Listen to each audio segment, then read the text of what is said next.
Bienvenue dans cette nouvelle vidéo, j'espère que vous allez bien. Moi, ça va nickel. Alors, on part pour une nouvelle vidéo. Je viens de voir passer sur les réseaux sociaux une vidéo sur les grandes gueules. Alors, c'est pas de Villiers, mais c'est quelqu'un de sa famille. Mais et ce que disait Emmanuel Villiers, c'est que 30 millions de personnes vivent de l'argent public. 30 millions de personnes qui vivent de l'argent public, bah, il doit compter les enfants, les étudiants et les retraités, ainsi que les chômeurs. En gros, la France est coupée en deux, hein. Vous avez la moitié qui travaille et l'autre moitié qui ne travaille pas. Et en gros, ce qu'il dit, lui, c'est qu'il faut un choc économique, il faut un sursaut avec un passage à 42 heures de travail sans augmentation de salaire.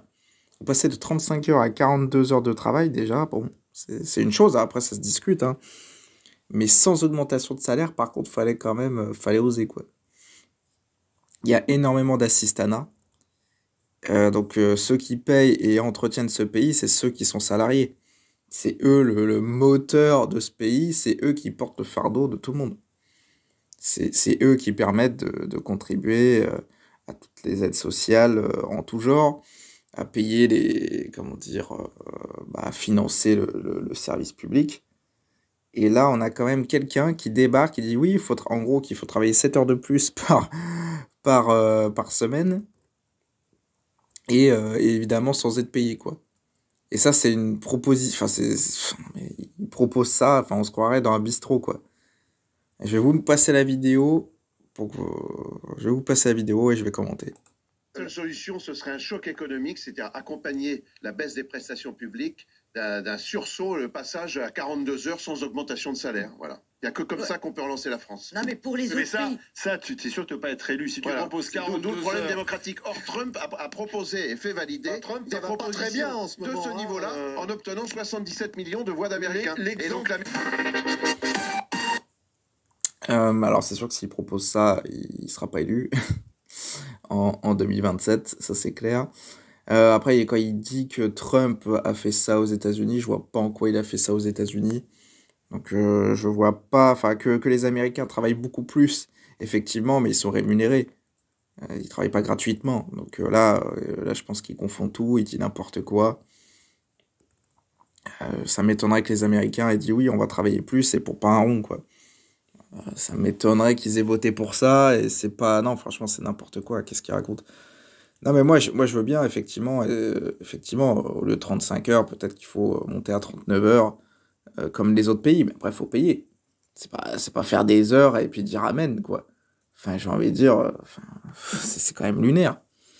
Et pour moi, je pense que le problème, quand même, de fond, c'est pas de prélever toujours plus les actifs, enfin, ceux qui bossent, les salariés ou les auto-entrepreneurs, c'est ce qu'il faut taxer.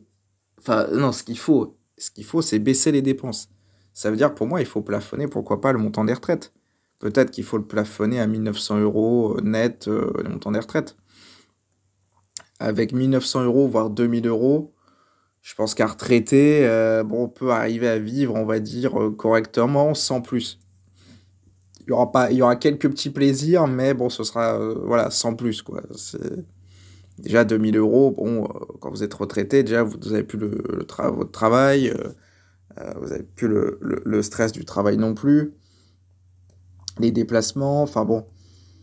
Moi je pense qu'il faut plafonner déjà le montant des retraites, hein. Peut-être que 2000 euros pour un retraité, il faudrait plafonner. Il n'est pas question de toucher aux petites retraites, mais au moins de toucher aux retraites des plus aisées.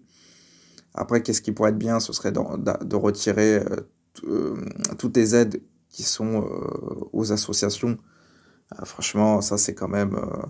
Il y a beaucoup trop d'argent qu'on donne à rien dans des associations où des gens sont payés dans des associations pour être salariés, mais ils sont payés très cher, et honnêtement, pour ce qu'ils font, je pense pas que ce soit d'utilité publique. Après, qu'est-ce qu'il y aurait d'autre à améliorer? Bah, dites-moi en commentaire ce que vous ferez également de votre côté en priorité. Ah oui, bah, et on peut très bien aussi dire arrêtez de donner de l'argent à l'Europe, arrêtez de donner de l'argent à l'Ukraine également pour la guerre, arrêtez de financer la guerre, arrêtez de financer l'Europe, arrêtez de financer également d'autres pays, hein. Des fois, ça nous arrive de donner de l'argent. Là, l'année dernière, je crois qu'on a donné de l'argent au Brésil, notamment avec le Mercosur. Euh, on a donné une fois, je crois qu'on a dû donner de l'argent en Afrique, on a dû donner de l'argent aussi en Chine. Arrêtez de donner des pots de vin à gauche à droite, peut-être déjà, aux autres pays. Eux, ils nous donnent pas de l'argent.